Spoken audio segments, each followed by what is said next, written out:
বন্ধুর আব্বা মারা গেছে। আমার বন্ধু বর একসঙ্গে লেখাপড়া করছি কাদ্রিয়ায়, মুফতি জসিমউদ্দিন মুজাহিদি সাহেব। ওনার আব্বা আজকে 5:30 ইন্তেকাল করেছিলেন। ইন্না লিল্লাহি ওয়া ইন্না ইলাইহি রাজিউন।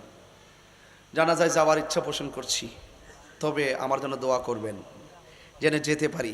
তবে একটি কথা বলতে চাই, মানুষ সৃষ্টি করেছেন আল্লাহ, আবার নিয়ে যাবেন। কেউ আগে, কেউ বলেন না, একটু মায়া করে না, কেউ আগে।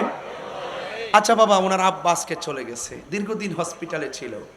ইচ্ছে করলে কি হসপিটালে তার প্রাণটা যেতে পারতো না?